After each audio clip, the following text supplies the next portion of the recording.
तो एपिसोड की स्टार्टिंग में हमें दिखाया जाता है लुओ ज़ेंग को, जो कि एक दरख्त से एक सेब तोड़ के खाने लगता है। जिसके बाद उसे नजर आता है कि पास के एक गांव से बहुत ज़्यादा धुआं उठ रहा है, जिसे देखकर वो थोड़ा सा घबरा जाता है और कहता है वहाँ ज़रूर कुछ गड़बड़ है, मुझे वहाँ जाकर देखना होगा। ये कहकर वो वहाँ चला जाता है। जिसके बाद वहाँ हमें दिखाया जाता है कि हर तरफ आग ही आग लगी होती है और लोगों के चिल्लाने की आवाज़ें आ रही थी, जिसे देखकर लुओ ज़ेंग खुद भी परेशान होता है कि आखिर यहाँ पे क्या चल रहा है। जिसके बाद एक औरत भागती हुई आती है और कहती है कि यहाँ से भाग जाओ, यहाँ पर डीमंस आ गए हैं। तो ज़ेंग कहता है कि मेरी बात सुनो, मगर वो औरत उसकी बात सुने बगैर ही वहाँ से भाग जाती है। जिसके बाद ज़ेंग वहाँ लोगों से बात करने की कोशिश करता है, मगर कोई भी उसकी बात सुनने को तैयार नहीं था। सब लोग वहाँ से भागने की करते हैं। जिसके बाद हमें वहाँ पे एक डीमन को दिखाया जाता है, जो कि वहाँ लोगों पे हमला करने के लिए आ रहा था कि अचानक से एक सोड आके उसकी बॉडी के आर पार हो जाती है और वो सोड बाकी सभी मॉन्स्टर्स को भी ख़त्म कर देती है। जिसके बाद हम देखते हैं वो सोड वापस से ऊपर चली जाती है। जिसके बाद हमें दिखाया जाता है लुओ फ्यूमिंग को, वो सोड उसकी ही थी। लुओ फ्यूमिंग वहाँ गांव के लोगों से कहता है कि आप लोगों को घबराने की अब कोई ज़रूरत नहीं, क्योंकि क्लियर स्काई सेक्ट की आर्मी अब यहाँ पे आ चुकी है। तो ये देखकर लुओ ज़ेंग कहता है कि अच्छा, तो ये है क्लियर स्काई सेक्ट की आर्मी। तो वो उन सिपाहियों को देखता है जो कि बहुत ही ज़्यादा पावरफुल होते हैं, वो डीमंस का बहुत ही आसानी से ख़त्म कर देते हैं।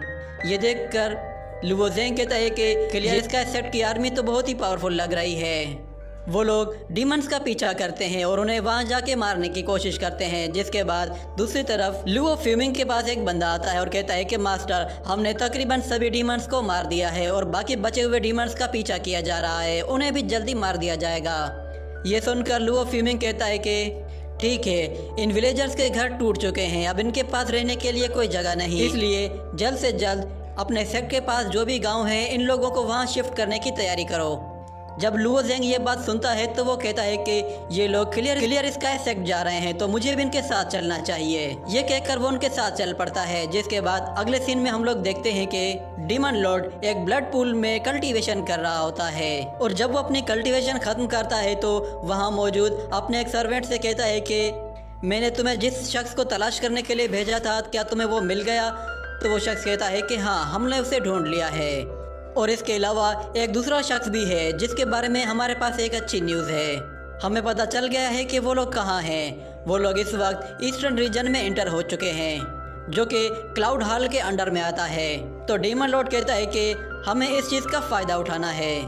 तो वो सर्वेंट कहता है मास्टर, हमारे पास एक और प्रॉब्लम भी है। हमें हाफ डीमन कहीं पे मरा हुआ मिला है, उसकी बॉडी पे बहुत ज़्यादा जख्मों के निशान हैं। ये सुनने के बाद वो लोग उस हाफ डीमन को देखने के लिए जाते हैं। जिसके बाद हमें दिखाया जाता है कि वो हाफ डीमन कोई और नहीं बल्कि शियालान था, जिसे हम एविल मास्टर के नाम से जानते हैं। तो डीमन लॉर्ड उसे देखते ही उड़ते हुए उसके करीब आ जाता है और उसे देखकर कहता है कि इसकी सोल अभी भी इसकी बॉडी के अंदर ही है, हमें इसे दोबारा से रिवाइव करना होगा।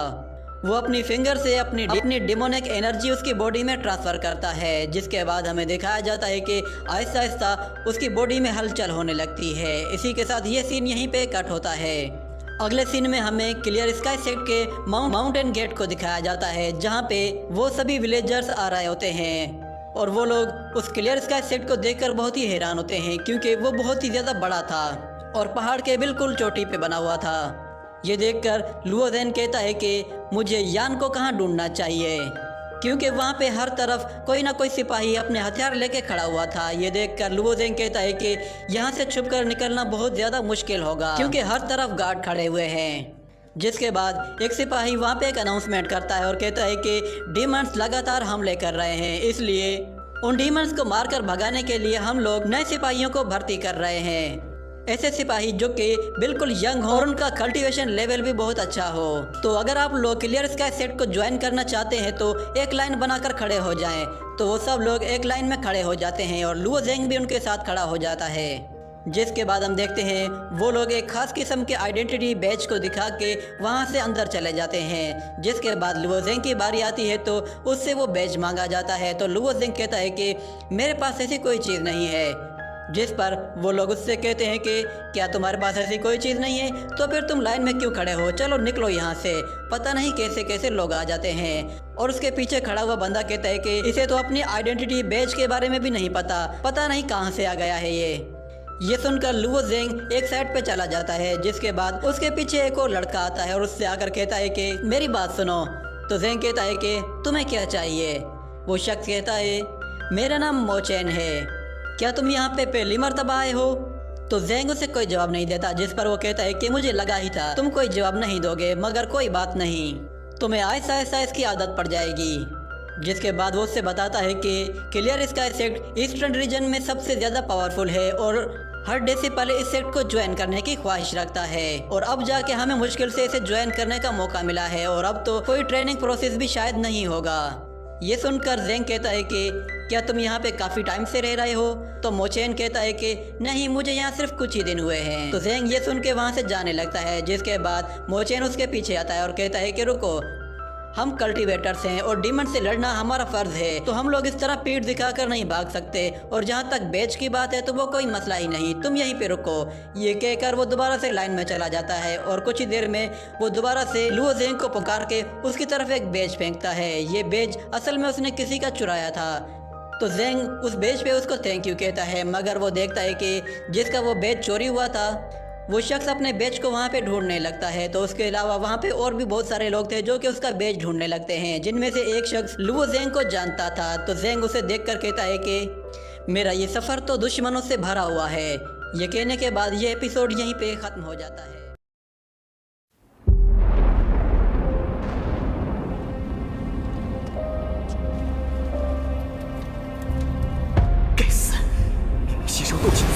之前，却为什么无法凝聚于体内？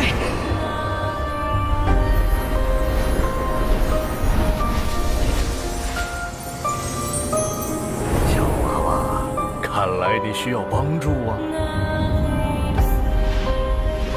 你到底是谁？你一直藏在我的戒指里。我名为苏轼。凝结这个功法，你为什么一直都不传给我？ 药老，吸你3年斗之气，老夫也是迫不得已。老家伙，你可知道你吸收我的斗之气给我带来了多少屈辱吗？小娃娃，你想变强，想受到别人的尊崇吗？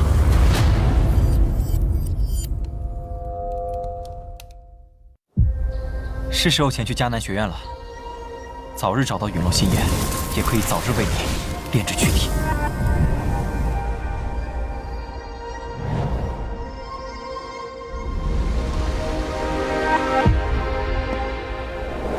知道萧炎哥哥一定会来的。黄阶2班，萧炎。从今天起，你的麻烦将会络绎不绝。只要有实力，猎物与猎人的位置随时都能调换。我希望我们这支新生势力能像磐石一样屹立在内院强者之列。陨落心炎的本体。还忘了告诉你，那个什么强榜第1名就是我。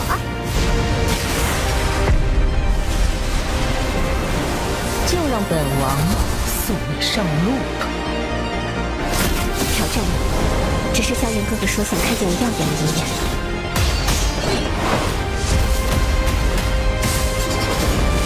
强榜前10的名额，我萧炎要定了。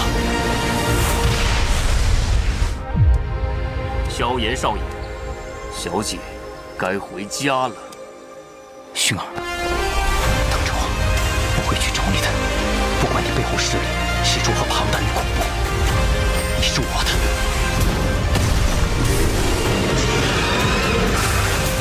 守住，千万不能让火蟒突破，否则整个迦南学院将毁于一旦。大长老，那就别怪韩某出手硬抢了。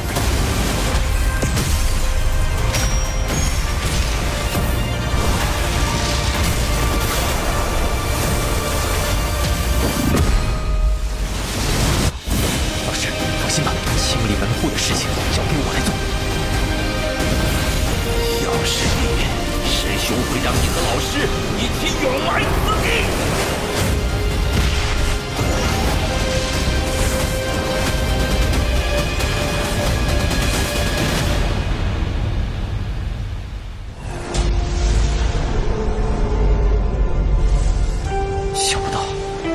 猎人成了猎物，只是没能杀了那韩放。老师，对不住了，这些连累您了。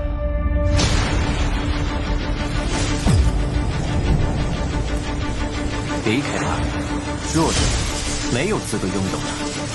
是这样的话，就乖乖交出火芒，否则一会儿你们就只能爬着进内院了。该死的，这到底是什么鬼东西？既然这样，那留你还有何用？若是当年不与那人硬然定什么3年之约，恐怕也不会让这个家族亲人失散。兄儿，你要走？一旦被他们锁定了位置，我们俩都会性命堪忧。所有的隐忍，只为了这一天，我已经等待了太久。今天若是你能够安然无恙地走下擂台，萧炎从此不再踏进迦南学院半步。他迟早会发现的。既然如此，就给他一个惊喜吧。今天他不会让你们两人彻底的闭上嘴。就算他还活着，你们之间也绝不可能。